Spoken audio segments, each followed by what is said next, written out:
Grandmama's Pride by Becky Birtha.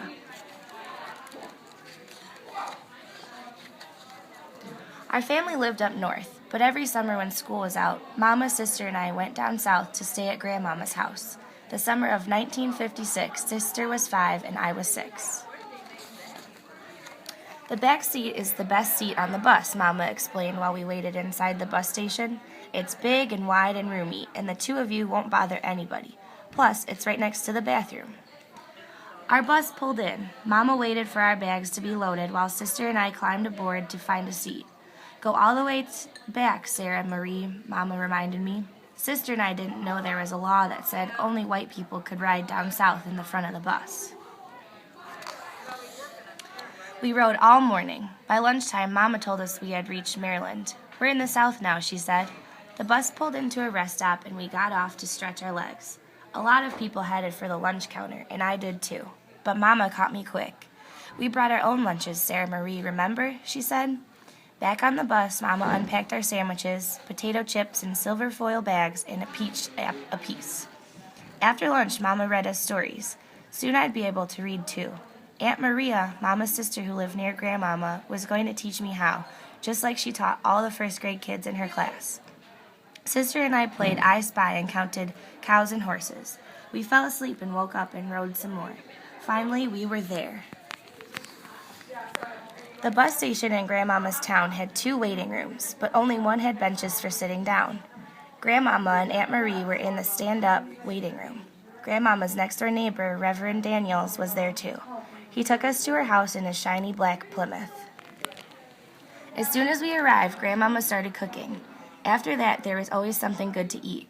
Dinner was fried chicken and potato salad, stewed tomatoes, buttery rolls, and greens. Grandmama cooked every kind of greens you could think of. Mustard, turnip, creasy, and dandelion greens, poke salad, collards, and kale. Dessert was a big, juicy peach pie. Next morning, nobody was in a hurry. The stretched out, down south summertime days were here. Sister and I swung in the garden and chalked hopscotch up and down the sidewalk.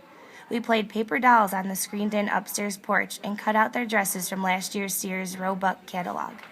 We colored pictures to mail to Daddy and waited a week for a letter back. We didn't call anybody. Grandmama had no telephone. One morning, Grandmama told us to put shoes on, not sandals, and wash our hands and faces. We were going downtown to buy material for new dresses. Are we going to catch the bus? Sister asked. She was too little to remember Grandmama's peculiar ways. But I remembered from last summer, Grandmama never rode the bus. God gave us 2 good, strong legs for walking, Grandmama told Sister. She fastened her hat on with a ruby hat pin, held her black umbrella high to shade her from the sun, and stepped out proud in her black lace-up shoes. Sister and I came stepping right behind her, and we walked. We didn't know that Grandmama refused to take the downtown bus, where people our color had to ride in the rear. We didn't know that Grandmama's Pride was too tall to fit in the back of the bus. At the dry goods store, Grandmama chose gingham and seersucker for our summer dresses. Then we walked to the post office. Outside the post office, by a big sign, we spotted a gleaming water fountain. Sister and I were thirsty, but Grandmama told us, I don't want you drinking from a public water fountain. You don't know who's been drinking there. Wait until we get home. Grandmama's going to fix you ice-cold lemon mint tea from fresh squeezed lemons with spearmint out of my garden. Sister and I walked right by the water fountain. We knew Grandmama's iced tea was better than any water anywhere. The next day, the sewing began. All day long, we heard the slippery, rocking rhythm of the foot treadle on Grandmama's sewing machine.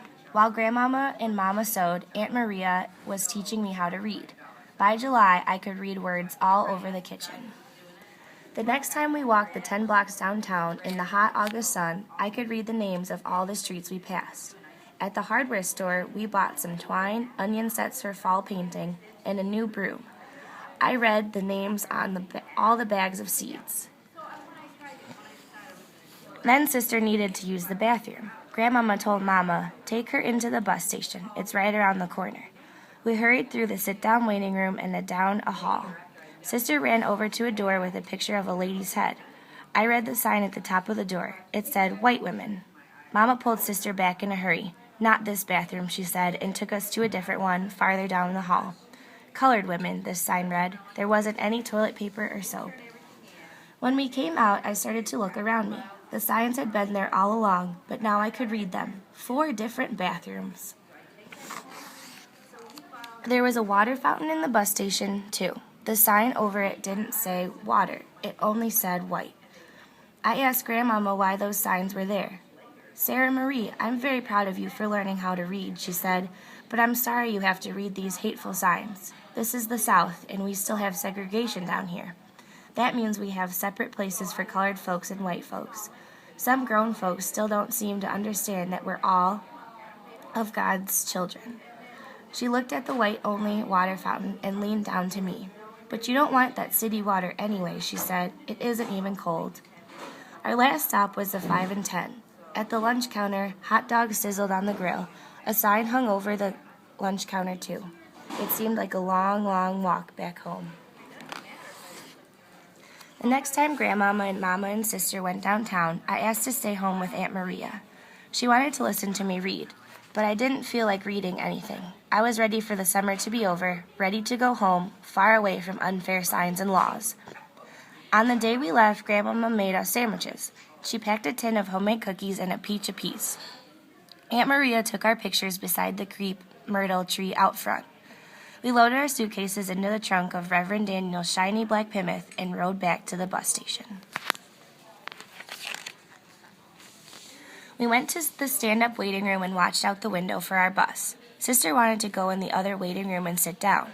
Mama and Grandmama looked at each other. Through the glass door between the 2 rooms, I could see the sign that Sister couldn't read yet. I put my arm around Sister's shoulders. "You don't want to sit on those public benches," I told her. "You don't know who's been sitting there." Grandmama gave me a surprised look, then smiled. "Why, Sarah Marie," she said, "you took the words right out of my mouth." When we said goodbye, Aunt Maria left red lipstick kisses on our cheeks. I'd told Grandmama I'd be back next summer, but I wasn't sure I wanted to. Back home up north, there wasn't any segregation signs. I wasn't afraid of what words might be said, and I read everything. That fall, Mama and Daddy's newspaper told about faraway places like Clinton, Tennessee, where kids like Sister and me intended to go to better schools no matter what.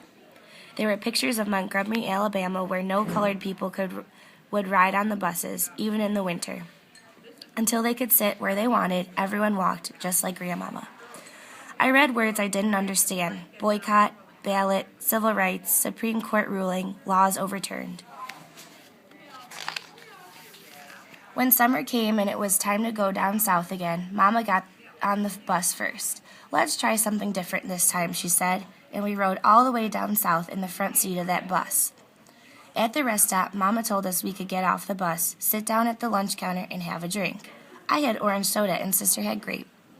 When our bus arrived, Grandmama wasn't waiting on the platform or in the stand-up waiting room. She was in the sit-down waiting room. Sister had to use the bathroom. I did too. Grandmama said she'd take us.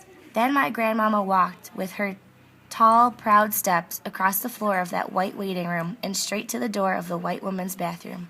I hung back. I didn't know what would happen. "I thought you needed to use the restroom, Sarah Marie," Grandmama said. "I did," I mumbled. "But isn't this the wrong one?" Grandmama looked up at the door, and I did too. The sign there just said women. "You can forget about the other signs," Grandmama said. "We held our ground and got those laws struck down." She laughed. "Those days are gone forever." Grandmama raised her arm, pushed open the door, and strode right in. And Sister and I were stepping right behind her.